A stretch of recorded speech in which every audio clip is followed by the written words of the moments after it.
temperature rising, I can feel it in my body, and I'm looking for a body that calm me down, cool me down. Pull out the iPhone, I see a text. She want the python, she want the sex, so it's going down, going down. I need you to wine for me. I like the way you wind it up, wine for me. I like the way you wind it up, wine for me. I can feel it in my body, and I'm looking for a body that calm me down, cool me down. Well, I'm about to bug out. Y'all better get, we better have a good time. I need your loving tonight.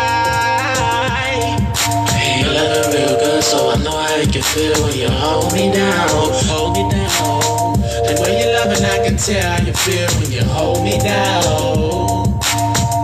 I need you to wine for me, baby. I like the way you wind it up, wine for me. I like the way you wind it up, wine for me. I can feel it in my body, and I'm looking for a body that calm me down, hold me down. I need you to wine for me. I like the way you wind it up, wanna wine for me. Man.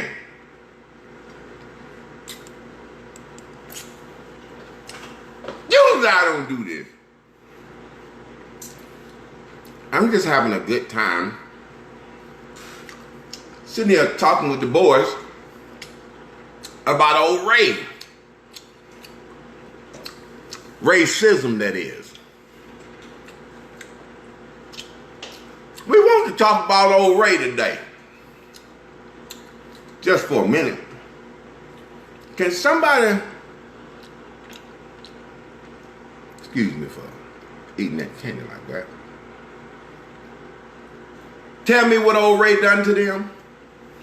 Can somebody give me an example that's alive and well today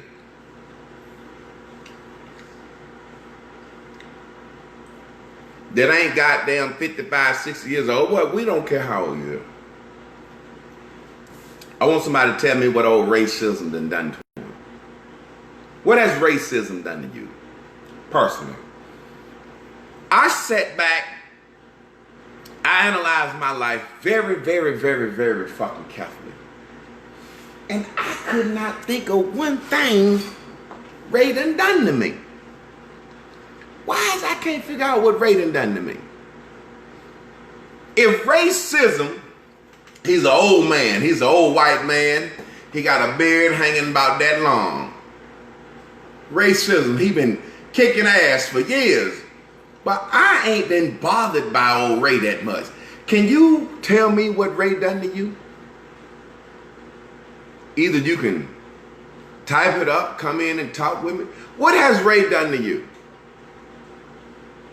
I need somebody to tell me what Ray done to him. Can anybody tell me what racism has done to them?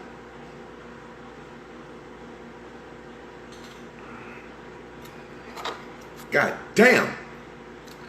Tequila nasty than a motherfucker. That shit needs some in it, but you can't mix nothing with tequila. That shit has to be drinking straight. And no matter how you cut it, it's a nasty bitch. But what has racism done to you? Let's be real for a second. I got to thinking.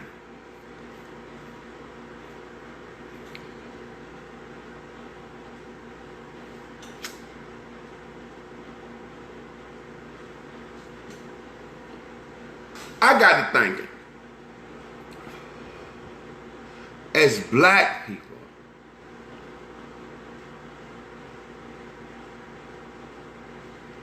in my generation, what has racism did to you? Tell me. I went to school. Well, tell me how you've been affected emotionally by racism. Tell me, brother, emotionally, how has racism affected you? Because we get high, we have a great time. How? So racism got in your brain? Emotionally. I'm not being funny, brother. I'm asking.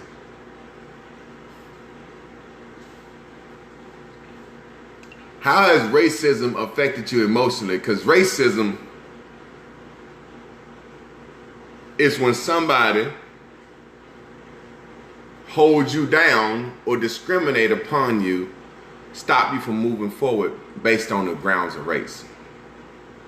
Now, I never even been called a nigger. Never. I grew up in North Carolina. I never been called a nigger. But if I had been called a nigger, that's not racism. That's prejudice. Bigotry. I can go outside my house right now and on the way to my car, a white man could be standing across the street with a bullhorn. Nigga, nigga, nigga, you nigga getting into that black car, nigga pulling off, nigga, nigga.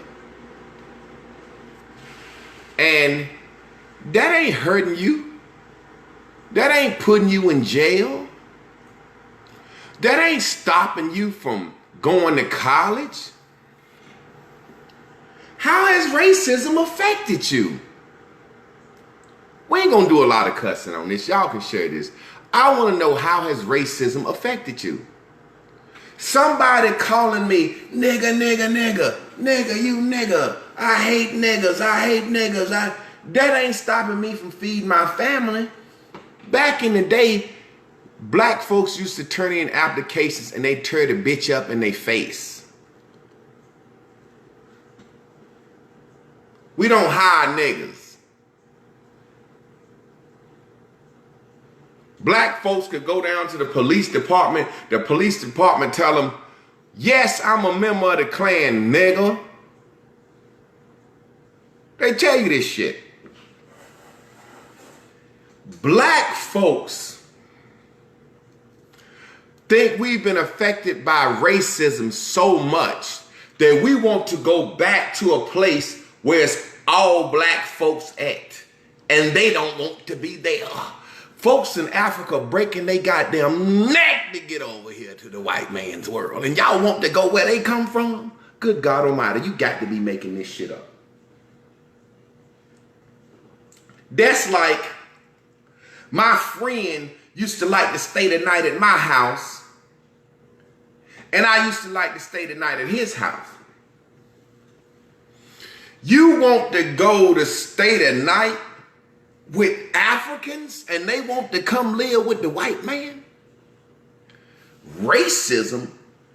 So what is it when the place is called Japan and it's all Japanese and some folks poor and some folks rich? What's that called? Huh? What is it called when it's called China and they all Chinese and some folks poor and some folks rich? What is it? How is it everybody else can come to America and come up cutting grass? Matter of fact, them folks came to America and put a chicken wing hut in our neighborhood. Put a Mexican man restaurant in our neighborhood. Put a Mexican grocery store. Put an old Asian man. They come in there, put the Arab store in our neighborhood. Now, what you mean? Now, let's talk. We got to talk.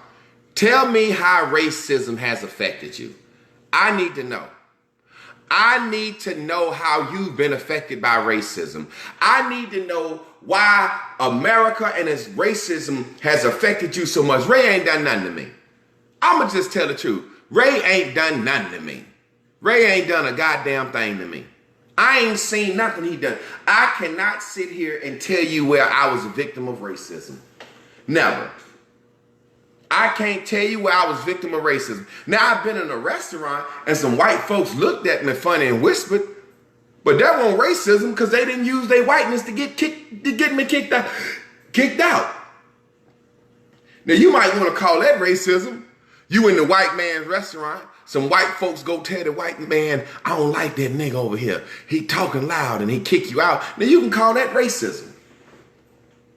But I'm sitting in a restaurant and some white folks looking at me, turning their head, whispering, they ain't get me kicked out. That ain't racism. Folks got the right to feel how they want to feel. I'm prejudiced. I'm prejudiced. I prejudge. Everyone's prejudged. Prejudging it keeps you safe and keeps you alive. I know when to walk off the street when it's some niggas. Them some rowdy looking niggas over there. Let my big black ass go to the side. I ain't got my pistol with me. Or if I do, I don't want to have no problems, man. I don't even want to go downtown for nothing. If you pop a motherfucking self-defense, you got to go downtown and tell a story. I don't want to tell no story. I don't want my night impeded. I want to eat my food, dance with my gals, and go home, smoke my reefer, go to bed. I don't want my night to slow down for nothing. So what I'm trying to say is, can somebody on this timeline possibly tell me how they have been a victim of racism? Because me, I'm not gonna hire nobody with no blonde hair and no blue eyes that's black. I'm not gonna hire you with locks to do certain things. If you got locks, you can't work in my kitchen. I'm not hiring no motherfucker with hair all over his head to work in my kitchen. I'm not. That's not beneficial for my business. I won't hire some of these niggas walking around, can't pull the pants up on their ass, and I ask them what type of skills do they have that's beneficial to being employed by me, and they say I shoot basketball well. Motherfucker, I ask you what kind of skills gonna make you a better worker, not what kind of goddamn recreational skills you got, motherfucker. I want to know how we sit here and make ourselves victims of racism. How long are our black children going to blame the system?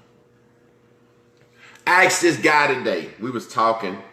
You know, I was going by the barbershop. My man had asked me to cook some food, bring by the barbershop and rap, gave me a little change. You know, the boys kind of be missing me at the shop. So I'm at the barbershop talking to the brothers, and this is why I'm having a conversation. I said, how are you a victim of racism? He said, I grew up in the projects. That's a victim of racism. I said, so how is it that your mama and who she fucked and who she had a baby by and where she could afford to live based on her, how is that racism?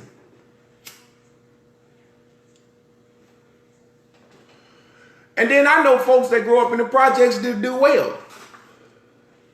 How is you growing up in the projects racism? When they wasn't started for you. The projects was started for middle-class white families. White families moved into the housing projects, saved their money up, worked downtown, and Durham is a place like the tobacco factories in Durham. Downtown has always been where the jobs was. So white folks moved in apartment complexes and worked downtown, saved their money, bought them a house down out in the suburbs. Then they said, black folks, y'all can come do the same thing, and we fucked them up. He said in the elementary, a white boy tried to bully on me because he was black. Way to choke him up, but that ain't even racist. But I feel you, brother. I had a lot of niggas bully me. What people don't seem to understand, they're hardworking people that follow the laws and listen to their parents and listen to the guidance of their teachers. You know, there are some people that just listen to their parents and the guidance of their teachers. And these people work hard. They get jobs straight out of high school. These people go to technical school. These people go to college. These people fucking get trades. These people work and they do shit the right way and the legal way. And they are conservatives. Only an apologist would be a liberal. Arguing racism. I see white folks capping for racism. And I be like, so you capping for black folks for racism in word. I'm trying to literally figure out what did racism do to black people. My man paid me because there's this saying going around on social media. It says, we are not our ancestors. So my man paid me tomorrow at 12 o'clock. I'm going to do a video on this shit. I'm going to do a video on this shit tomorrow at 12 o'clock, right? Why we exactly are not our ancestors. and how disrespectful that is to say that. So I'm tuning up this video for tomorrow because the topic is going to be about old Ray and racism. And why do we say we are not our ancestors? That's a hashtag right now amongst the black community. We ain't our ancestors. Well, what will you do that your ancestors didn't do differently? Because your ancestors started a college and it's still here. We can't get a goddamn nigga grocery store. So what would you do that your ancestors didn't do? Our ancestors had life insurance and families left money, and we putting GoFunds at the goddamn Arab store. We ain't gonna get into that right now, but we're gonna say that for tomorrow. I just was trying to get somebody that wouldn't mind coming on, discussing with me, what has racism done to them? What do they think racism has done to them? Anybody want to discuss that? Mate, because there's 53 people on here. And somebody got to have a story where racism has done something to them. Somebody got to have that story. Somebody got to have a story. We want to see, was it racism? Or was it you? Or was it in your mind? Now, do I think racism exists? Yes, it does.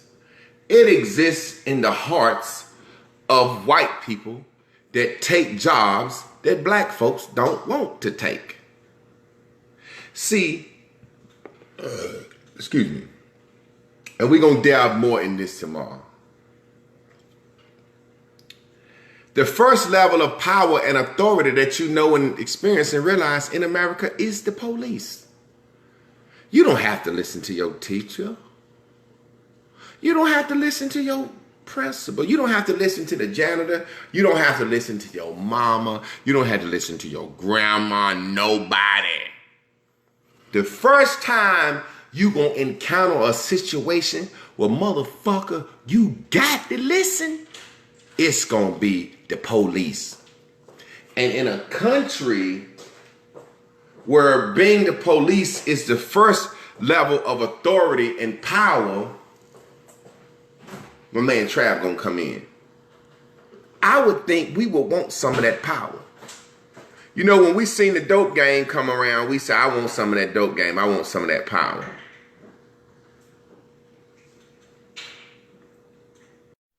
The first level of authority in this nation is the police. What up, bro? What's going on, man? Let me get some light in here so you can see me, man. You already know, don't sexy man me. I had these brothers come on, they be in the dark, no shirt. I said, man, don't sexy man me. God damn, Jack. No, I'm in the car. But, I know, I hear you. I'm just fucking with you. You know I gotta shoot a little joke out there. You know how I do. Yeah, but I want to talk about that aspect of how racism, I can say, affected me in life. Go ahead. Okay.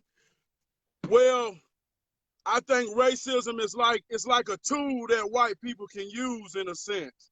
And I've been in situations in my life where public enemy number one is a confident black man.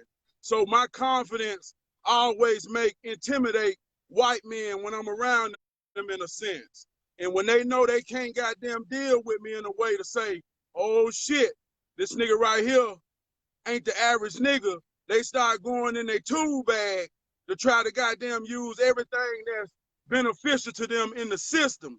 But like I say, even in that, with all my experiences, I can't say racism has defeated me in life. See, I'm like an athlete. It's like if I score 63 points in the game, there was still defense being played. You see what I'm saying? But I just feel like my offense, my determination, my confidence in myself, the shit that my daddy put in me is built to goddamn say, oh hell, motherfucker, if you're gonna use the racist tool, then goddamn, hey, let's deal.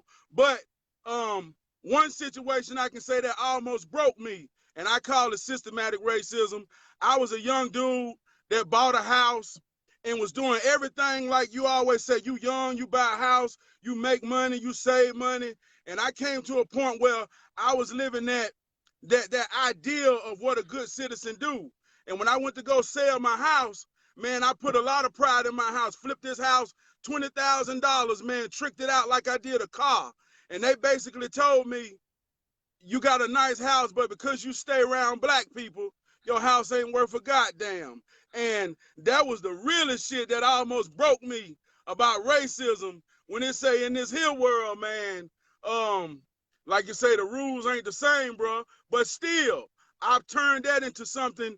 I always tell people this: nobody's above the bullshit. But you either turn the bullshit into fertilizer, or you let that shit track all around you and make every goddamn thing stink. But I've dealt with it, man. I think we all dealt with it. It's just, like you say, how we interpret it and how we use that shit to fight, man, is what makes the difference of a motherfucker saying, I can't get no job because these motherfuckers racist, or these motherfuckers won't let me do anything because the system racist. Like I said, we all know that, but hey, we got to fight with that shit too. So Trav, I'm gonna give you the closest situation that I think I have dealt with racism. I worked this job at this print company, fresh out of college, right? It was a 12-hour job. We worked 3 days on, 3 days off. So it was like off weekend, then work the next weekend, right? 3 days on, 4 off.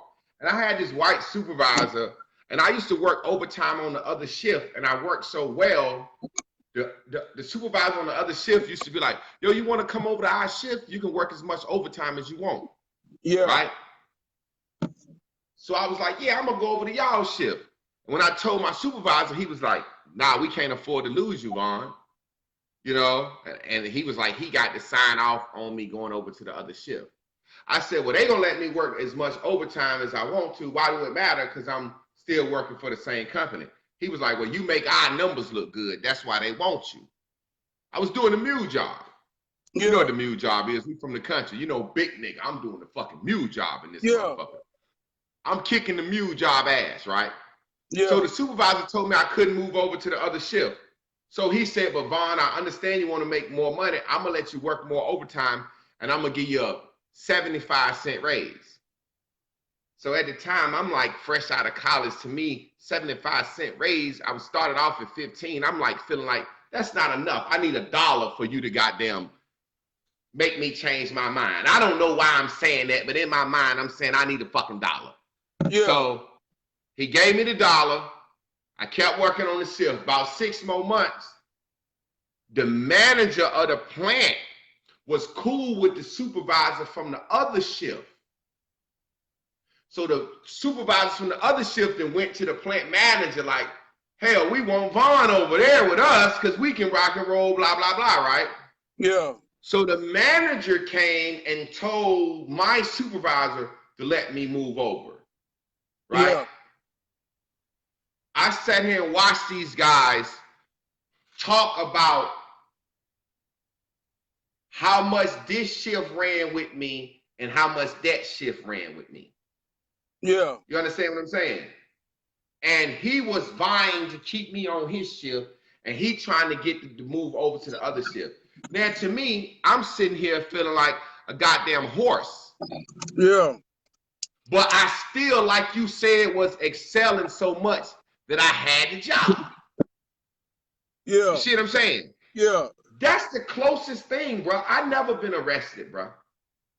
How do I keep my head down? 6'6" black man in this. How do I keep my head down like that? No, you're not gonna take away my good process.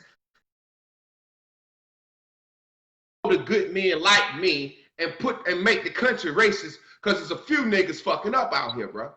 How do I keep my head down, bro? Do I get some motherfucking kudos for doing the right thing? Yeah. Hey, look, one thing about you, Javon, I always have told you, man, I feel like we got a mirror spirit. And I feel, like you say, that same situation, I felt that same way dealing with that shit every day of my life. And like you say, man, I ain't gonna let nothing beat me outright. You know what I mean? But like you said, you're an athlete. I know, bro, you done been in a gym and motherfuckers calling your name and screaming your name. You done been that it factor in a room when you emerge as the cream of the crop. So like when we had conversations about racism and people say whether it's real or it ain't, see, I kind of get personal about it because if you ain't never been a black man that goddamn, they feel you before you hit the door. And you make white people say, man, I got to break this motherfucker. I done been in a company where if they knew if they broke me, they controlled damn 50 other black men old enough to be my daddy. So they coming at me with everything they got in their bag, bro.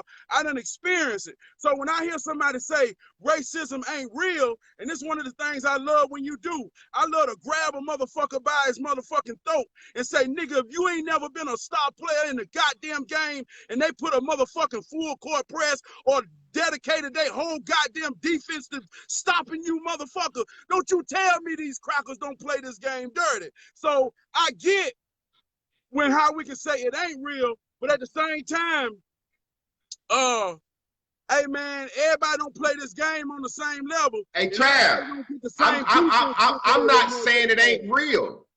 I'm not saying it ain't real. I'm saying we don't experience it like our ancestors, and our children won't experience it like us. When do we as black people say, hey, at one time this was how it was, it got better, now it's pretty good, and it's gonna always be a certain way, but look at here, children. When do we stop? When do we stop it? See, you have to understand, I'm coming from the perspective of there are more men like me and you, regular Joes, bruh. Yeah. Taking care of their families, then there are niggas locked up in the system blaming it on the fucking 92 crime bill, bruh. We think it's more of them than it is us. It's not. You right. But listen, bruh, this is what's happening. The ones that wasn't able to do like you do, I seen you on the goddamn paper in Charlotte. I seen how you balled out. The ones that haven't had a defense dedicated to them were the dope boys, the street niggas, the mama's boys, and they out here talking loud. Racism. And it's too many niggas like us quiet. See, the world and tried to scare me. I'm not scared of that dope boy shit. I know you motherfuckers was mama's boys. You right, bro. Dope boys was the niggas whose mama bought them most shoes, everything. They had all the cereals, they had all the Pop-Tarts, and they hit them streets. And they are the ones, the same way you got these girls out here fucked up in the game. They the same ones screaming how bad the system is. I'm trying to say, hey, I'm a regular nigga speaking up, saying the motherfucking United States ain't like you motherfuckers saying it is. Because you breaking your neck to get to Africa, and them Africans will cut their goddamn arm and leg off to get over here to this cracker, boy. You right. That's what I'm saying. I'm not, and I'm also saying we don't have racist institutions. We have institutions filled with racist people because black people don't want to join these professions. Black people don't want to do this. Oh, the school system racist. Why not be teachers? Oh, the cops racist. Be cops. Be a district attorney. The things that they can use, hey man, black people, the only racism you're gonna ever experience is on a small level. The cop, the goddamn judge, you're not gonna meet the senator. You're not gonna meet the fucking president. The only time as a black person, the goddamn cops could get you because you're a nigga. They can fire you because you're a nigga. We're not, man. Our people stood up in the midst of going out there when them cops was seeing them downtown. Hey, nigga, you know I'm in the Klan, right? Dr. King coming in town. You be out there tomorrow, you gonna lose your job and we gonna burn a cross in your yard. Man, what is we talking about, man? You're right. And look, I ran up a goddamn $250,000 tab on the U.S. government getting my education, then legally wipe that shit out. I lived off that money, bro. I invested in my life off that money, bro. Because I read them white folks' books. Yeah. You know, man. You know, you're right, bro. You absolutely right, man. You already know where you coming from. You know what I mean? And it's like, that's the thing, though, Javon. Like you said, as brothers like me and you, we look at this American society as a game. And We got to put our emotions aside to realize we on the away team. The refs ain't on our side. But we got to call a huddle, bro, with real men. And we got to say in this huddle, look, man, goddamn, bro, I know they calling this shit, but we gonna win this game, man. And y'all need to stop fucking bullshitting. And, you know, so that's what you're saying, man. I get it. And we're gonna deal with these motherfuckers. But Trap, let me say this. So you get this. Now, what you just said was a great reference. Black men have been doing that shit since slavery ended. And these low-life, weak motherfuckers keep taking the credit. Nigga, we been doing that shit. We been playing this game. And as the black man, we got family. We been winning, bro. We not out here fucked up in the game. Our motherfucking ancestors, fresh out of slavery, started churches in college. They passed that shit down to them. They worked. They passed that shit down to us. We taking it and we running. Nigga, we invested in fucking Forex now. We invested in the stock. We running this shit, bro. We moving. We running this ball, bro. We gaining yards. We are kicking ass. And niggas keep saying racism, racism. You taking away from all the shit that we done, bro. Stop crying about that white supremacy. You taking away. Booker T. Washington started college. He was a slave. That bitch still here, my nigga. We doing that shit, bro. You know, niggas is bitches and complaining, bro. And I'm sick of that shit. And I'm not gonna let our race keep continuing to say blaming goddamn old Ray for this shit. You know, Ray ain't got nothing to do with you going up in the fucking projects. You know, like, and it's so universal. This is what frustrates me, and I know it's what frustrates you. Is we can use racism and we can take that out and put any other word of our problem, and it's the same concept how we got to override it. And I give you an example. It's just like I talk to a married man who going through some shit with his wife, and I say, bro, do you understand how your wife work? And he say, nah, what you mean? I say, you go to work every day and run a machine. And you can adjust that machine. You can goddamn tweak that machine. You can do everything to make that machine give you the output that it is expected of. I say, but you've been with this black woman for 15 years, and you don't know how to twerk her and tweak her to make her goddamn feel like the motherfucking goddess on earth. I say, if you don't understand how it works, you can't work it. So that's the very same way when it comes to us in this system. If you don't understand how economics work, how the fuck can you complain about not having none? How can you get on a video game and complain about getting your ass whooped every time you play when you don't know how the motherfucker work and how to play it? So it's the same thing.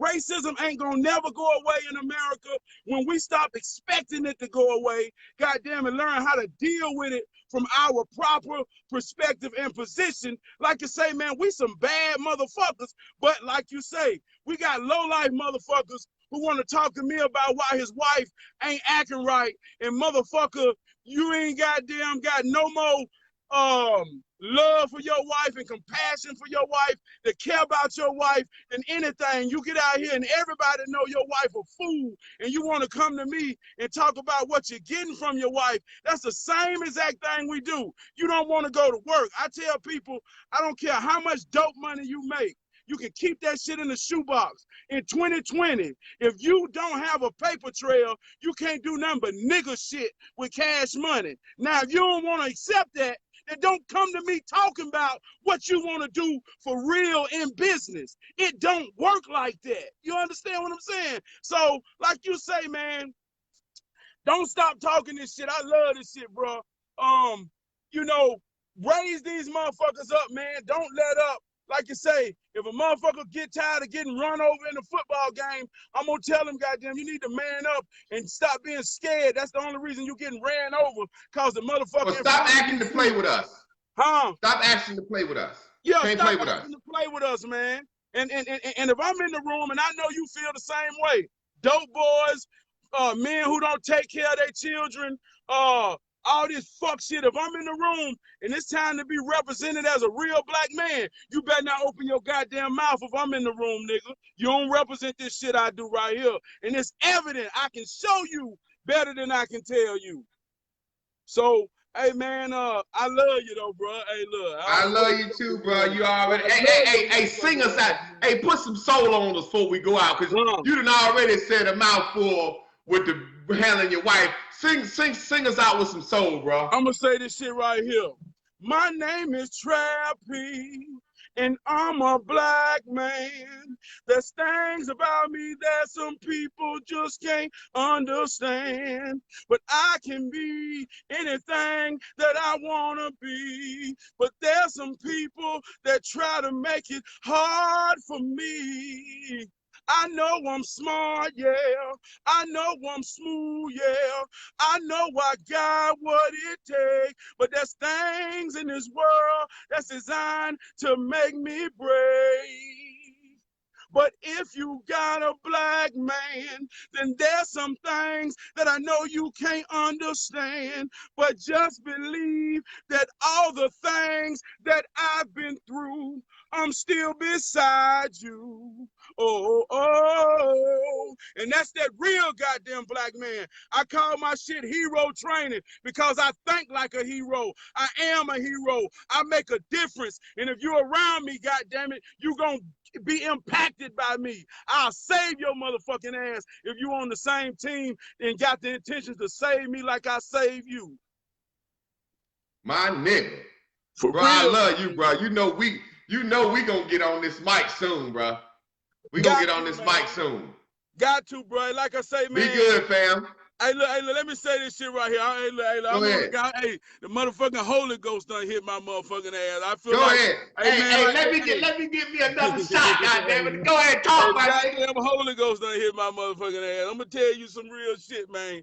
Hey, listen, man, if you listening, man, like I say, I'm listening. And this some shit right here for black people to understand. See, when we talk sincerely and we make ourselves vulnerable to each other and we share things with each other, see, stop thinking it's about right and wrong or good and bad. Sometimes we just gotta have empathy with each other to understand where we coming from. If I ain't coming from the same place he come from in his life, then his experiences is a total different path than mine. So it ain't about him being wrong. If you just care enough to see where somebody coming from, then we can all go to the same place. You see what I'm saying, man? So it's a lot of things that you might say, bro, that I be like, that nigga wild today. God damn, that nigga. You already know it. Today. You know, I got to hold the standard as high as it can go. And I got to let them come up to us. Because we training heroes. I got to let them come up to us. No matter if they didn't have a father, no matter if they didn't have any teachers, no matter what, I got to make them come up to us. I got to make them come up to us. Now, I want to listen, but I got to get your attention. You got to come up here first. But go ahead, bro. And one of the things that I always say this, and anybody that listen to you know this, I don't give a fuck how goddamn bow-legged or from the dirt road you come. I know your intentions behind what you say and where you coming from is to pull our motherfucking mentality up. And so when we dealing with people, man, it's about where we coming from. But if I'm a goddamn sinner and you're a point guard, then nigga, I don't give a fuck about all that taking through the leg shit. But I get where he coming from. But goddamn, I'm finna bang this goddamn motherfucker when he throw it to me. So nigga, when you get through dribbling this shit, throw that motherfucker up, nigga. You know what I mean, man? You know what I mean, bro? Real talk. You throw that motherfucker up. You know what I mean? And you better not say you can dribble better than my nigga. You know what I mean? For real. So, you know, I love it, man. We in this fight. Boy, you that shit good, bro. We in this fight together, man. Keep fighting that fight. Keep talking, man. Keep fighting that fight, bro. Like I say, man, a lot of people look at my life, and my granddaddy told me this. My granddaddy say, always be able to show a motherfucker better than you can tell them. Cause when you play this game for real, sometimes the truth is hard to believe, right? So a lot of people look at me and say, man, he got money, and I tell everybody, I ain't got a damn thing but discipline and sacrifice and a real ass reason. You see what I'm saying, man? And if you got that, bro, it's gonna always lead to somewhere powerful and beautiful. And I use, like I said, I use hero training because in my movie, Just like in every hero movie, it's my own little world. Superman was in goddamn his little city. Everybody was in their own little city, but they told it from a perspective of they were saving the world. So my world is my family. I'm a hero to them. I wear this shit here on my chest every day for the last 16 years. That's 365 days times 16. Every day I wear my logo on my chest. My kids are 11 and 9. Ever since they opened their eyes in this here world, they saw a hero with a motherfucking badge on his chest. And they know every breath they take, I will save their motherfucking ass. So I can show you better than I can tell you, but at the same time, I ain't doing shit that ain't any other real man who playing this game to win for real ain't doing. And bro, you just said exactly what I mean. Look, when I was a kid, I played ball, man. That comic book shit was you know, my brothers told me that was nerd shit. So I kind of just went with my brothers told me. So I never watched Spider-Man, none of that shit. But I seen Superman on TV, and I never realized the shit that I came across, they was in their own little city, bro. But yeah. I see what you saying. You dropping some shit. You like me, bro. You dropping some shit right now. It's like he trying to save Metropolis, but he really saving the whole fucking world. You like, your life is Metropolis. Yeah. But in your Metropolis, through raising your family and doing right, you really saving the world. And that's what I'm trying to say, brother. I'm not trying to say certain brothers can't be redeemed or do certain shit. I'm trying to say, hey, we have to call the bad shit, the good shit. Now, if the racist man dropped the goddamn grape out for everybody, hey man, that motherfucker dropped that grape out for me and you too now. Yeah, he did. So we have to understand, I say in the black community, our biggest issue is parenting. We need to focus on parenting and parenting as a community. Because I didn't have a father, but I had black teachers. You see what I'm saying? Yeah. So we have to understand that trap is out here for everybody. I got bullied. I got teased. I wanted shit. I got beat up because I didn't have fancy shit. And I had friends that I could have did shit to get shit with. But at a certain point, I started getting funny. That's why I'm funny. Then I grew. Yeah. Man, ball, nigga, stop fucking with me like that. What I'm saying is, bro, at the end of the day, we as brothers, like you said, the heroes. I'm going to call myself a hero. I never called myself a hero, but after you said that shit, I'm calling myself a motherfucking hero right. now. Hey, look, you goddamn right you're a hero. And in every hero movie, see, that's why you got to understand, in every hero movie, it's a point in the movie where he look like he ain't going to make it. It's a point in the movie where they kicking the motherfucker ass. It's a point in the movie where he got to hide his identity because his true self can harm those that love him. Like you say, bro, I can only imagine when you come from a sincere place on this thing called Facebook and a motherfucker tell you wrong and they say you crazy and you sit, I already know how that shit drive you motherfucking crazy.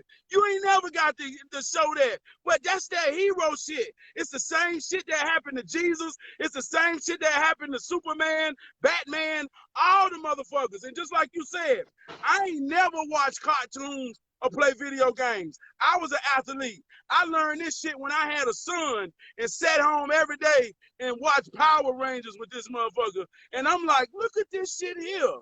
This is the most powerful shit I ever saw in my goddamn life. And from that day, goddamn, I'm a motherfucking Power Ranger. You see what I'm saying, man? And like you say, it's your world, my world. That's how you got the Avengers movie. When we come together, see, we create a conglomerate that's bigger than each one of us as an individual. But that's the actual influence and force that change. Just imagine when we do come together and do a song, bro, with everything behind me and everything behind you, that's mathematics. You understand what I'm saying, man? That's some goddamn... Yeah. That's some goddamn Infinity Stone shit, bro. You know what I mean, man? let me say this right here. Let me say this right here before I go. And this is my perfect example about where we come from. Like, you got experiences of not having a father, right? And all of that is filtered. All of that is filtered through everything you express, regardless if you know it or not, right? Now, I was raised with my daddy. I was raised with my daddy. I was raised with both of my granddaddies. I left an analogy about I got wolf blood in me, and I got explained by the ancient goddamn ways of the wolf. So I got a manual to deal with this shit in me that's goddamn make me growl at the motherfucking world. But I say this to say that. Now, I got a daddy, and people say, man, if you got a daddy, you this. But imagine you having a father that raises you to be better than him.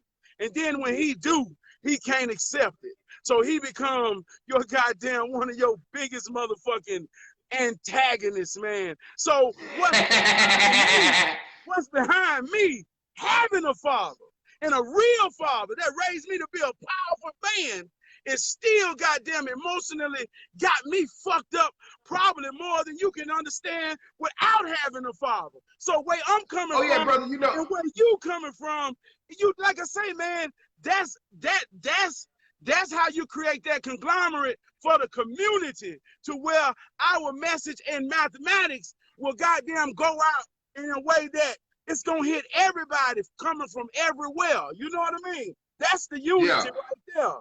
That's the unity. Damn. Bruh, hey, we gonna link, man. I'm gonna send you some beats, man. I know you had hit me before. You know we are that Sage, and then when I'm in the studio, bro, I'm so goddamn gone in the zone. But see, the night was the night. Yeah. You see what I'm saying? Yeah. Like the way you encouraged me tonight, bro. Like, now I see how people feel looking at me. Yeah. You made me feel like how people tell me I make them feel. Yeah. Yeah. Just by talking. And let me tell you how divine this is right here. And like I say, I'm going through some change right now. Now check this out, right? I'm gonna show you how divine this is. I've been watching you for years and years. And sometimes I go crazy in my own little world listening to you talk. Sometimes I hit some shit. I get mad because I feel like, goddamn, this motherfucker done said my shit. God damn it, I ain't listening to this motherfucker no more. And I go off and start talking my shit. Say, goddamn, I ain't want him to taint my shit, right? But out of all of that, respecting your class, never coming on, but just always watching it, bro. Tonight, my uncle, now check this out, I'm in some change. And I'm going to third shift right now. I'm working third shift. I'm in my job parking lot. And this some shit that got me fucked up right now, bro. I'm in a whirlwind of change, but I think it's necessary for my movie, right? But tonight, my uncle is in ICU. And they say, man, it's his last breath or whatever. So my mama called me and was like, you know, Perry ain't gonna make it. And this fucked me up. This is my uncle. This is one of my best friends. Some of the people I talk to and can dump my mind out in a sincere way and don't get judged no matter how fucking crazy I talk, right? And so I called into work. I said, I'm gonna be late. I got something to do. So I go see to the hospital, didn't get to see him, but I'm taking my time to work. So now here it is, 8:22. I supposed to been to work at 7, but I'm getting paid for not being at work. And I'm looking at you saying, come in, come in. And I say, tonight is the night, man. It's something about the night because I'm out of my motherfucking rhythm. I'm out of my robotic calls. I'm supposed to be at work. I ain't at work. I'm out here just goddamn. So tonight is the night, brother. And out of all the time I've been listening to you, man, like I say, it all made sense tonight, man. And I just want to tell you, bro, this shit, I love you, man. Don't never stop being you, bro. I love you too, bro. Hey, look, like I told you, bro, and I mean this figuratively, not literally, but it's like growing up the way I was growing up, when you got two people like me and you, we got to just wrestle, goddamn, and goddamn, hey, look, like I said, I got to try you. You know, I got to try you, man. I got to try you. I'm like, this little short nigga think he can get me because I'm tall and slim. I'll fuck his big ass. I got to try you. I got two older brothers. I just got to try you.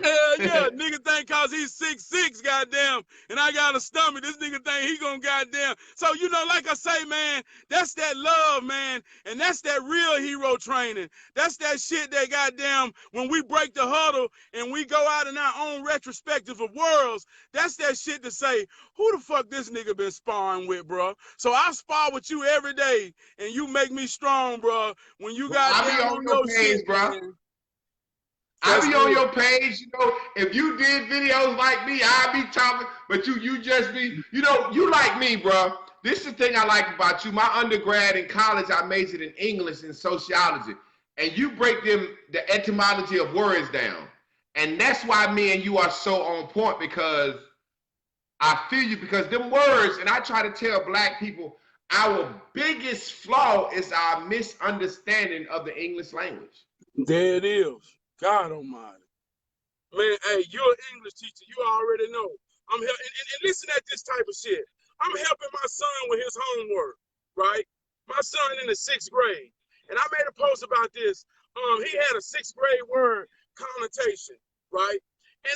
And it blew me away that this was a 6th grade word, because connotation is the very essence of all the mind control we got. That's the very essence of witchcraft. If you want to goddamn play in witchcraft, That's what words are. You know what I mean, man? And it's like, this is a 6th grade word. I'm looking at all the figurative languages, personification, goddamn, all them type of words. That's all Jesus is. If you understand this fundamental language arts of elementary, you can crack the code of religion. And I'm saying, how simple can this be?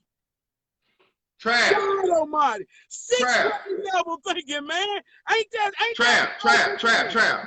Now this is what I say. Now, let me take you a little deeper, right? Because you know, we're going to take the people deeper. We ain't going to take me and you. We here. Now, this boy in the 6th grade, the word connotation, it's grown folks on this motherfucker don't know what that means now. Now, let's be honest. A poll. If you know the definition of connotation, say yes. If you don't, say no. Just be honest. But watch this, Trav. Now, this is the point I'm making. The white man created this school and this system of education. There's a difference in schooling and education. He created this system of education and then sent us to school for schooling, right? Yeah. Now, at one time, he'll hang your ass for learning, right? Yeah.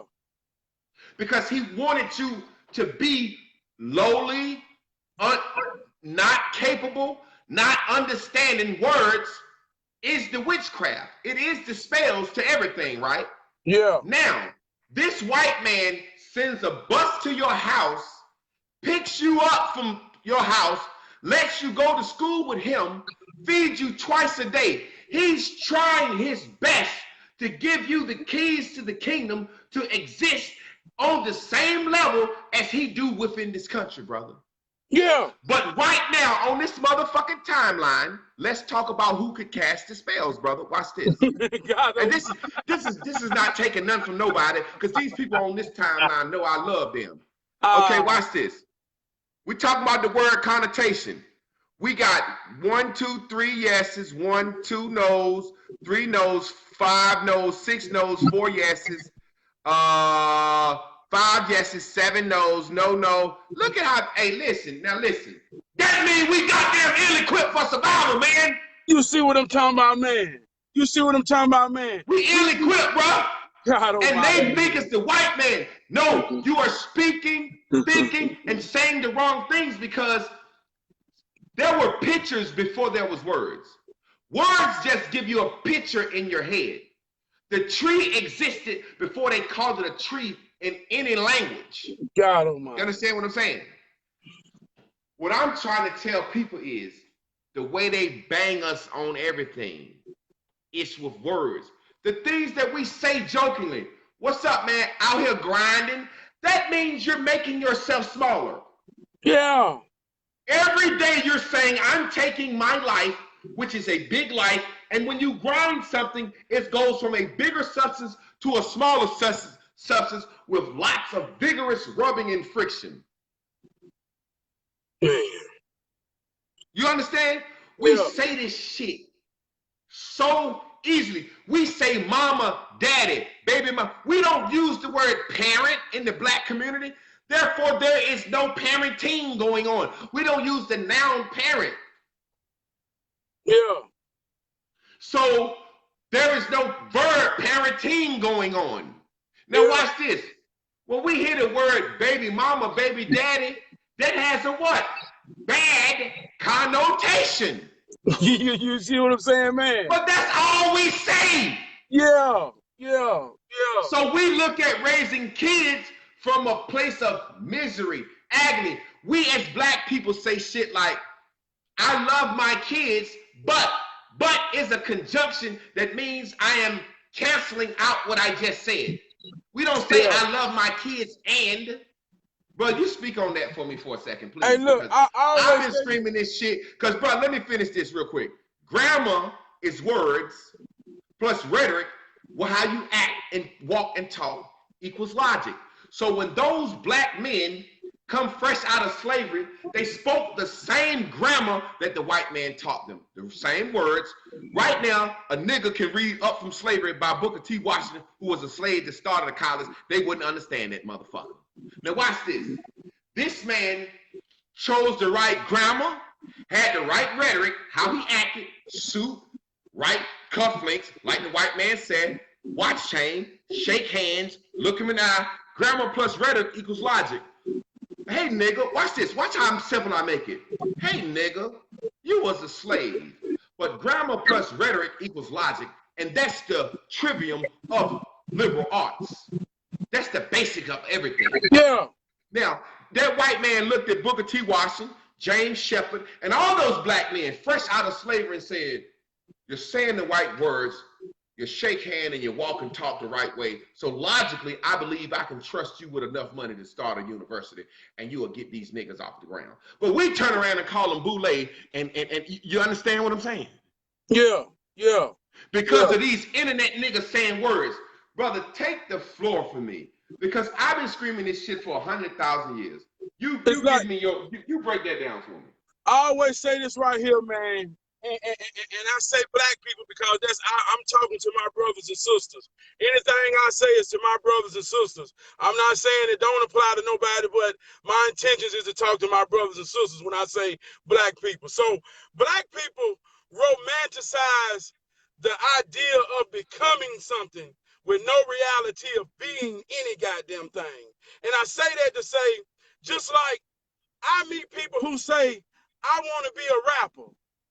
And they so caught up in becoming a rapper that they don't realize motherfucker would just rap and say you're a rapper and goddamn be the shit. Be it, goddamn. Don't become it. Be it now. And I say it to say, I'm a rapper. Some people say, man, I feel like you could be on. I say, nigga, I've been on since my birthday.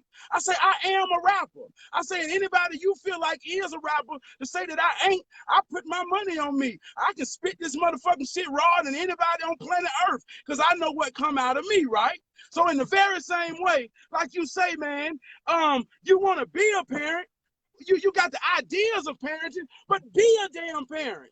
If you being a parent, then you already understand what's going on in these children's mind. You understand the facets of life that got us hindered. My son can read like a motherfucker, but he can't comprehend that good. And the son, he can read the shit, he can stand up in class and read every damn word. And then I tell him to break it down, and he say, Daddy, I don't really know. And I get mad at him, but then I think about it. Hell, I was in high school, and I remember I was academically gifted all through school, right? So I was one of them kind when we had English and we had to read Macbeth, and they want to give everybody a paragraph to read out loud. I wanted the biggest goddamn paragraph because I knew how to put character into the way that I read. And then I looked at a motherfucker and realized that it ain't but 4 motherfuckers in this whole class that's really confident enough to stand up and make this story come to life so all of us can understand it. And all we are, and you say this every day, bro, all we are children that done got old. You see what I'm saying, bro? So if you ain't understand the facets of in your childhood, and a parent didn't give you, or an adult didn't give you those things to cultivate you through childhood, then you still have a child mind in a sense. Damn, trying to raise kids and you ain't comprehending shit neither.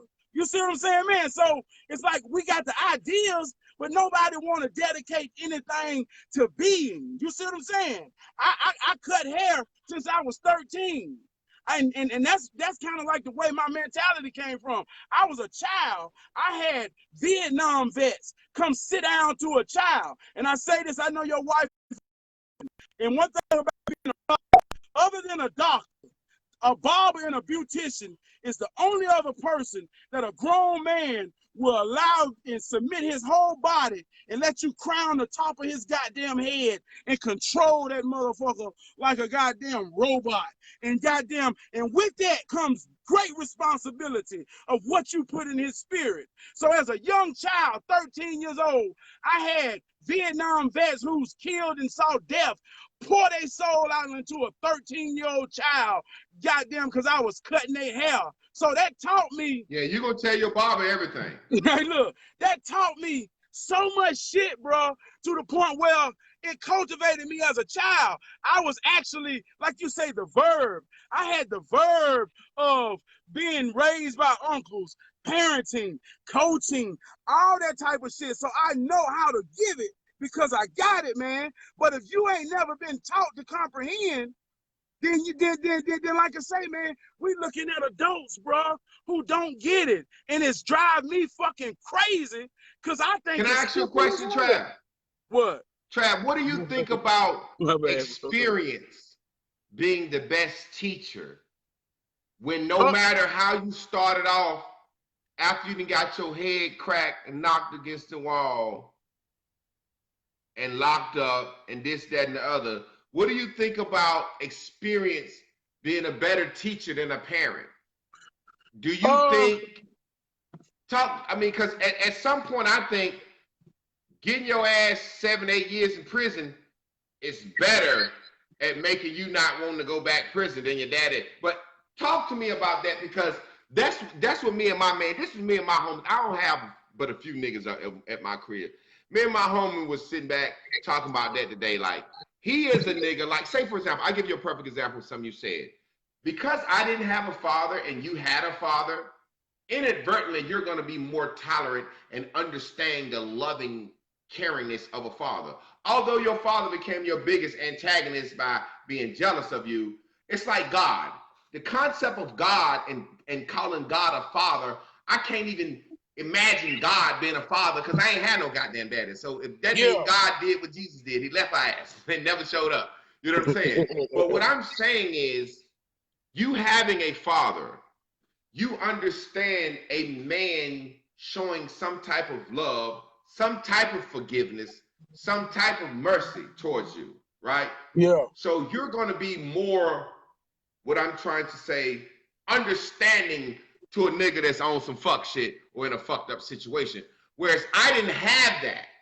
Yeah. So my life has been pure fucking accountability. Eat what you do, your ass is grass. I had a mother.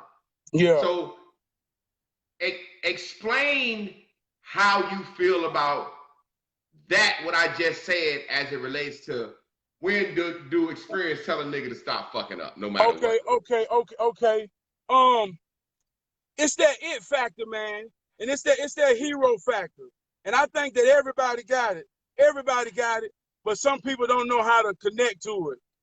It's that and it's like when you got that it factor in you, man, that's kind of like the voice in all your experiences or whatever, man. That it factor, it translates what you feel, what you're going through. And I can say, like, your experiences create the narrative. Now, I'll give you an example. The best way I can say this is, I don't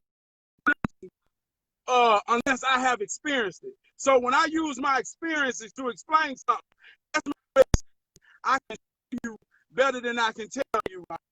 Now, just like my experiences with sports, life, fatherhood, everything is filtered through this. When I was a child, I was very goddamn, I saw a lot of shit at a young age. This shit here been in me way before I knew what it was. You see what I'm saying, man? It's been in me as a young child. So my mama and daddy was on crack, right? And they were functioning crack addicts. Nothing I ever experienced in life would be conducive to saying I had parents on drugs. But because I was an intuitive child, I saw shit. I'm looking at. Boy, I ain't mean to laugh. That shit was funny the way you just said it. Because I thought about it. I'm like, having two crackhead parents is the worst fucking story I ever fucking heard. I ain't mean to laugh, bro. Go ahead. No, this real shit. But it's like my daddy, like I say, my daddy was a functioning. That was their thing. No different than the way we smoke weed. He had that mentality about crack, motherfucker.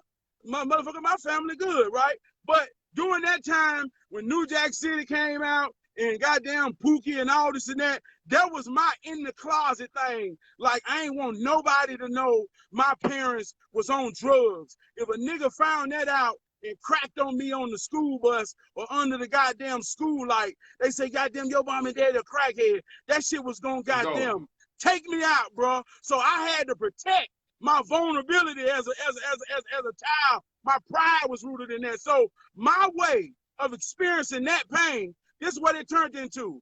I say, well, I'm gonna be so good at every goddamn thing that if somebody have to ask who is his mama and daddy, ain't no way in hell they gonna think somebody on drugs got a goddamn son that smart and that good at every goddamn thing, right? And look, that was just my logic through my experiences. But when you understand how it works, see, this is the universal truth. I don't give a damn if it's in your car, if it's in your house. It take a positive and a negative to create power. That's what makes it work. So no matter what we go through in life and where we coming from, we have painful experiences. When you get out of the way the world making you think and realize that those pains are necessary. It's what you put to it that creates it in your life. You see what I'm saying? So when we have racism, when we deal with motherfucking anything we deal with, you got to understand this shit is necessary. You understand what I'm saying? And look, the negative actually produces the energy. The negative is the electron moving. The proton don't even move. The positive is constant. The negative, they don't look, bro. I ain't trying to take over. Look, even they teach you in the school in a cell. It's a positive proton, a neutron, and the electron is what's moving. That means negative is constantly happening to produce energy. The proton is in the middle chilling. The positive is like, hey, when you notice me, you notice me. But it's like when you rub your foot on the floor to gather up that static energy to shock your friend, whoever rubbed their feet the most gonna shock the other one, because that's who have gathered the most electrons, because that's moving past it. Yeah. In my class, I was teaching that, and it's like, bro, you really have to get used to smiling at negative, because it's like touching that battery in you as a kid when your tongue. You touch one side, you ain't got nothing. You touch both of them motherfuckers, man, your ass gonna get shot. So it's that's how it works. You really have to be used to living with negative. And I feel like as a black man, that shit that white man do is constant spinning. You think that, man, I'm so used to that shit. I'm used to the idea of that shit, but it ain't been happening to me, bro. Yeah. You said it ain't been happening to you. Listen, what I'm saying is the idea of racism has always been looming over my head. So say, for example, I have had worries, like we know words, how we feel and think, because sometimes you don't have to say stuff because words are in your mind as pictures. They are manifested as words. If I said truck right now, you got a picture of whatever truck you want to. Then when I say Ford, you might go into a Bronco, whatever. So the point I'm making is, I have had this thing over my head. Maybe I think it's like 22 people. 22 black men have been shot by the police this year, right? Yeah. That's the national numbers, 22 people. So that's like a 0.05 chance of you getting killed by the police. Yeah. But because of how we think in the media and what we are taught, I've had this fucking cloud of getting arrested, shot, killed, whatever over my head that I'm not experiencing because of how I'm living my life. You understand what I mean, brother? Yeah. Hey, look. Because these words lead to us thinking things. Yeah. Hey, look at where you coming from. Hey, look, Trap, I'm gonna say this real quick, then I'm gonna give it to you. And this is gonna be some honest shit.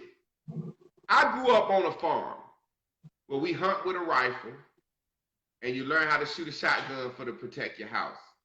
I ain't no pistol nigga. I always been kind of like, But now, I got a couple of pistols. And I really don't like toting them. Just listen to me, brother. You understand? Yeah, I'm with you. I got to get used to toting them because every time I grab that pistol, it says something could happen today. God almighty. Yeah. Hold up, bro. Let me finish because I want you to get in on this. I'm with you. Because we going deeper with them words now.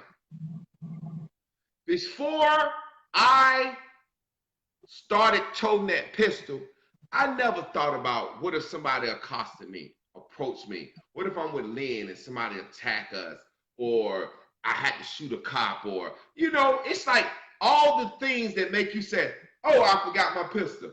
I'm just going to the store. I don't need it. You need to get it just in case this happened to you. You get it? Yeah. Now, I didn't have that over my life before until I got these pistols. You understand what I'm saying? Yeah. My friend is telling me, you're going to get used to toting your pistol like toting your keys. And I'm telling him, you can't just tell me that because this is my mind and how I see this thing. And the words, and you understand? Yeah. Do you tote a pistol, bro? Okay. When I remember when I first got my first pistol, right?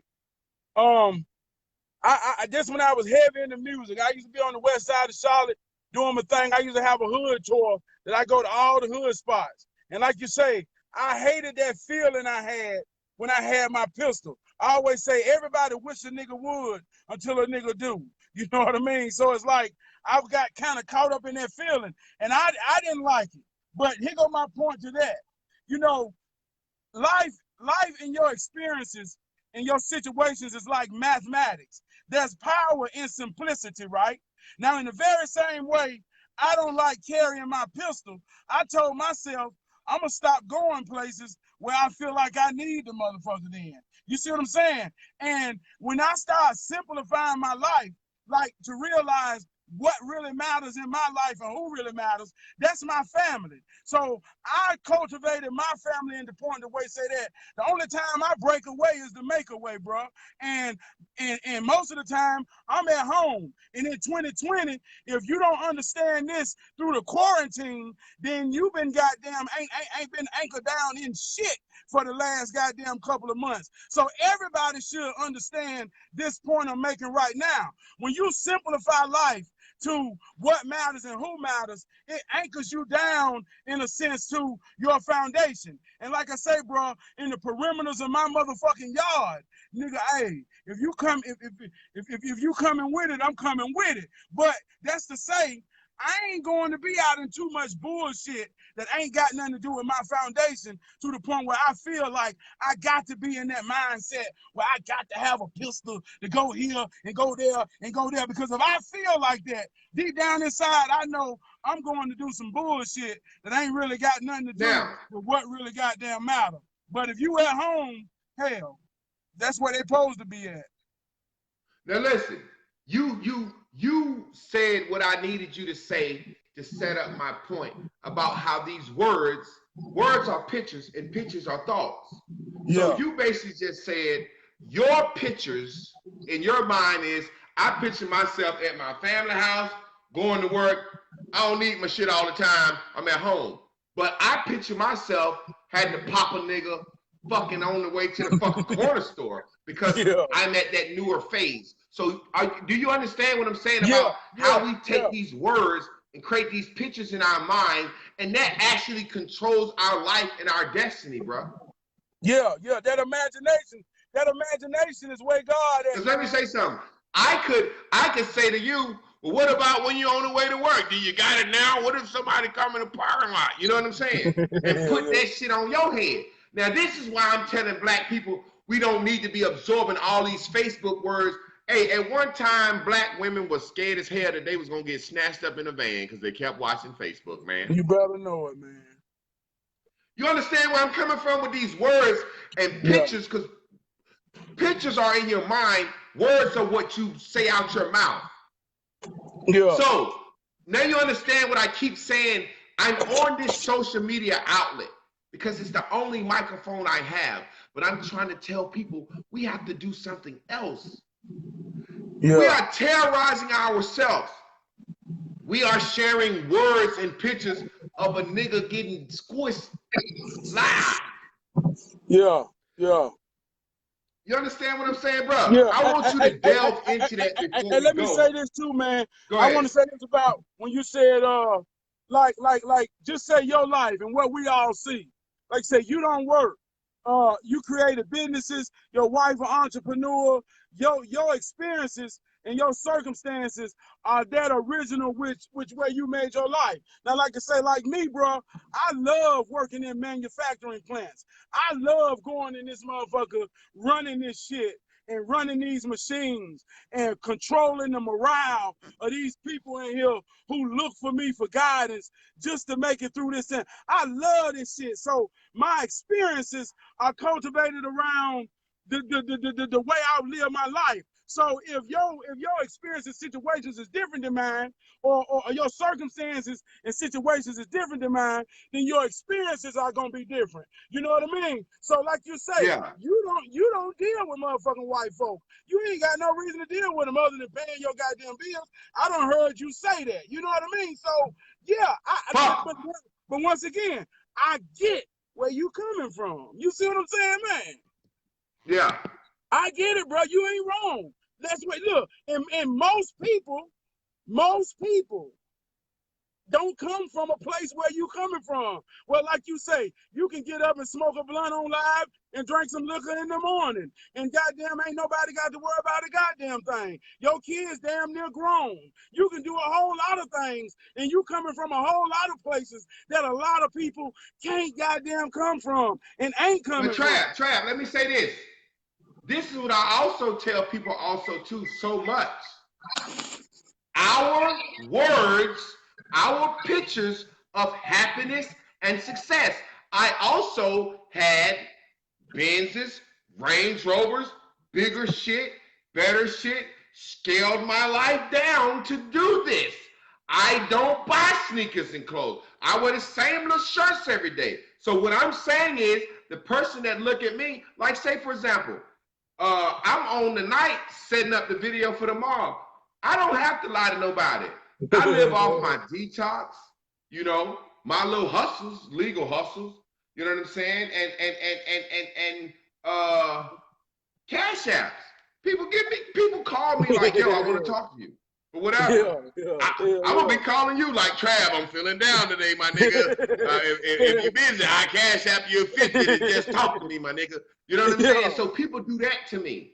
So what I'm saying is the way I view my life, people look at me and say, how you had two women? They both got natural hair. They both kind of vegan, don't really eat a lot of meat. They both do each other's nails. They do each other's hair, you know. They both work out every day, so they fit, so they body nice, so they can wear any kind of clothes. Yeah. They both got class in mind, so don't want to show their ass. So people ask me, how you do that? People ask me, they say, you a pimp, you doing something nobody ever done. I said, I know married men that's fucking 10 bitches on the outside. I tell the truth. You see what I'm saying? I tell the truth. So it's all about how we view shit. So some people look at me bragging like, oh, nigga, you don't work. Nigga, I do work. What I'm doing right now is work. And let me tell you something, brother. For the first time, let me tell you something. This is some real shit. with you on this line. As a black man, being a hero is a hard job, and you know that. And You so better many know that. black pastors and con men have had that hero gene, and they use it for bad. That as a good man, I just got the courage to say, yo, cash at me. You know why, brother? Because so many brothers have talked to me. But after tonight, when you said what you do, why you're not at work right now because of your uncle and whatnot, and he could be transitioning. And I don't believe in death like the world look at death. To me, death is a fat bitch with afro puffs and a fat ass coming to get me. You know what I'm saying? I don't look at it. I don't make it to Grand Reefer with the goddamn sword and shit. That's just how we choose to see pictures, right? So with you coming on tonight, with you, bro, the way you made me feel tonight with your examples, with your enthusiasm and your energy, I would shoot you $5-10 for this video. I would do that. So now I realize what I do, like the kids said, you giving them life. We give life. And that's the job. And guess what? If you paid a white man for his financial advice or his knowledge, my knowledge is interpersonal and intrapersonal skills. I am being very open and vulnerable. Bro, I like to cry 10 times with you on this live, but I ain't gonna cry with this nigga. Hey, look, you remember when we said I'd have had to slap box you or wrestle? I said, I can't let this nigga know he getting to me that good. I can't let that nigga know. But I'm letting you know as a man, bro, you have encouraged me, and now I see my value. Because I'm gonna be honest. I always looked at myself as just a nigga talking in front of the phone and most of the world does. I'm just being honest. But now I realize we special in a certain way, bro. Hey, man. And that don't mean better. It just means special in a certain way. Hey, man, I'm finna get out of here, man, but always remember this right here, man. I love you, brother. Don't never stop being you, man. And like I say, man, one day we're gonna get in that gym and we're gonna work out and we're gonna spar and we go out on that court for the game, bro. That shit gonna look like motherfucking what they say, that shit look like music the way them niggas work together. And I believe that, man. Hey, look, hey, we're gonna do a quick EP. Hey, look, I'm gonna produce it. We're gonna produce it together. You know, I'm a hook master. Hook master.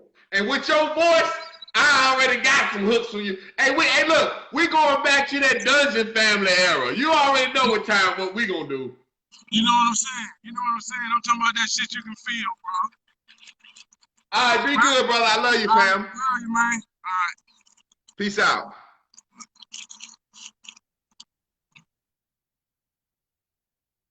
That man said we heroes, man. And you know what? I think I'm gonna tell you some real shit. I don't think you on my page if you ain't a hero. And listen, everybody on my page that I'm affiliated with, if you ain't a fucking hero, I'd have blocked your motherfucking ass by now. It's niggas on my page, you know. It's a myth out here that I block people that disagree with me. No, I don't. Me and Chris Carnegie disagree on fucking so much. But I know this man ain't talking no dumb shit from no low-life perspective. He's an ex-street nigga who changed. And I know this nigga ain't on some celebrating this shit. So that man could say, Jay, you on some motherfucking bullshit. That man could say, Jay, you fronting. Because that's a man I respect because he's a hero. And I didn't realize that shit till that man said that shit. But in my own way, I used to always joke. I said, we all kings. You the king of your kingdom. You the king of your kingdom. We all gods. You the God of your heaven. I'm the God of my heaven. That's why I joke. I say I'm the God king. Point blank, period. We don't say no T now. I say I'm the God king. Point blank, period. We don't say no T. We don't say no T. We don't type no emojis. I done sat here and I done got nice. I seen my boy IB up here real quick. Man, sometime you have a good conversation. I'm sitting here.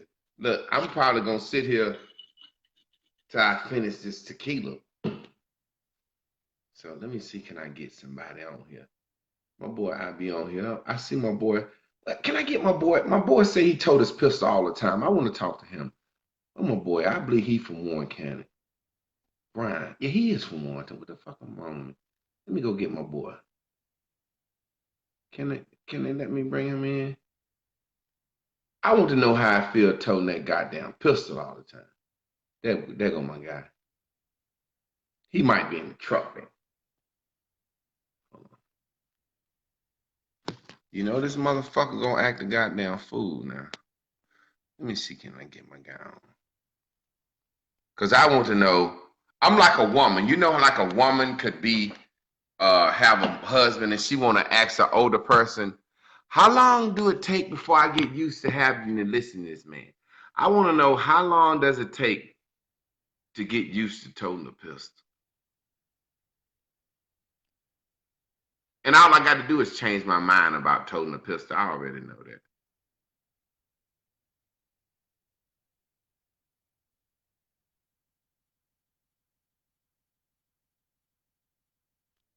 I wonder can my boy come on. He's a Warren County native. He probably in the truck. If he ain't in the truck, I know he gonna fuck with me.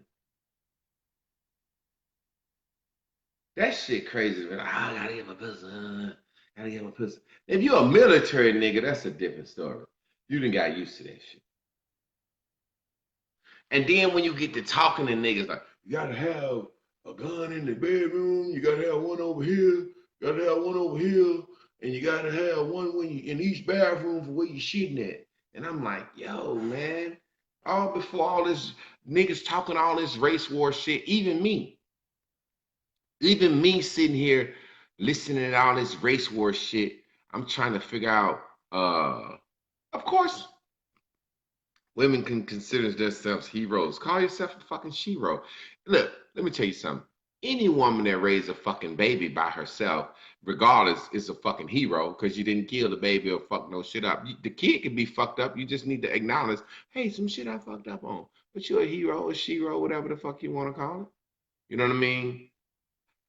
I'm talking to niggas, they're like, yeah, you got head of that.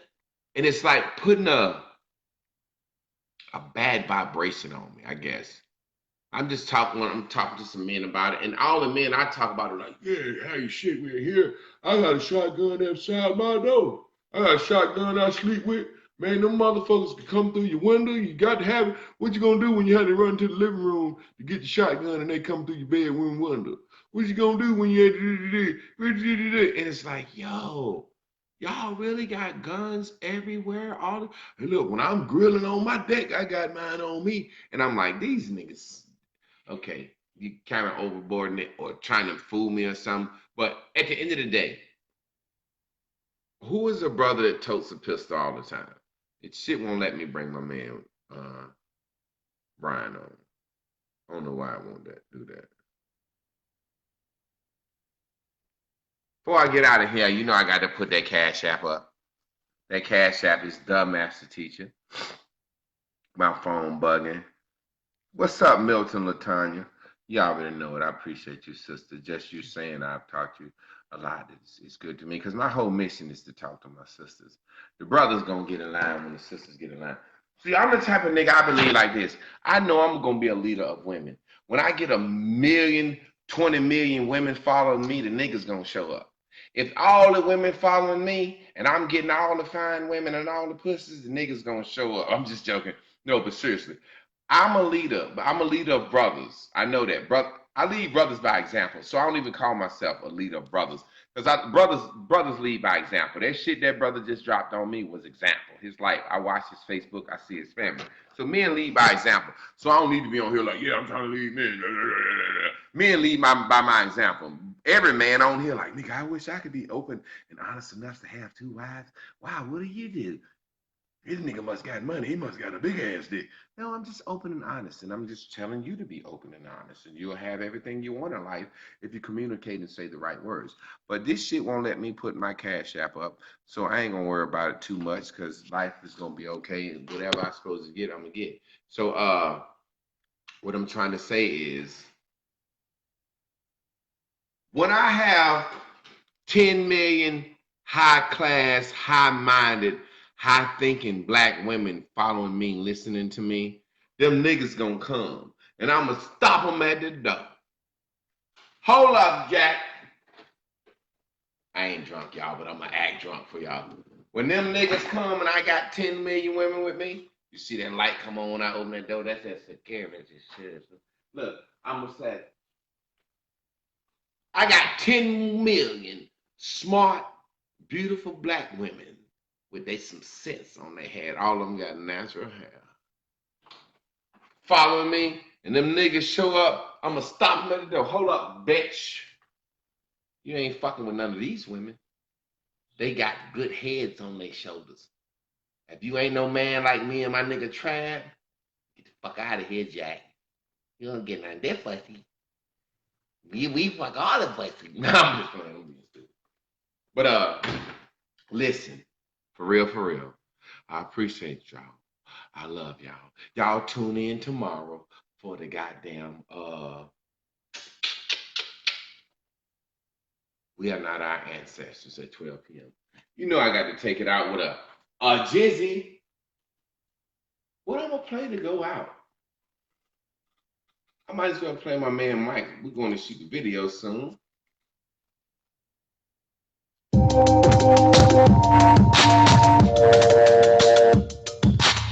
It's been a long day, temperature rising, I can feel it in my body, and I'm looking for a body that calm me down, cool me down. Pull out the iPhone, I see a text. She wants the fight on, she wants the sex, so it's going down, going down. I need you to wine for me. I like the way you wind it up, wine for me. I like the way you wind it up, wine for me. I can feel it in my body, and I'm looking for a body that can calm me down, cool me down. I need you to wine for me. I need your loving tonight. Hey, love real good, so I know how you can feel when you hold me down, hold me down. The way you love it, I can tell how you feel when you hold me down. I need you to wine for me, baby. I like the way you wind it up, wine for me. I like the way you wind it up, wine for me. I can feel it in my body, and I'm looking for you. Please hold me down, hold me down. I need you to wine for me. I like the way you wind it up, wanna wine for me. I like the way you wind it up, wine for me. I can feel it in my body, and I'm looking for a body that can Calm me down, cool me down. I need you to tune in tomorrow at 12 for We Are Not Our Ancestors. That bitch won't let me. Something wrong with the phone. Goddamn, you got to let me turn the motherfucker off. Doc! You know, every time I see Doc, I gotta give a shout out to the Doc. Peace. Wine for me.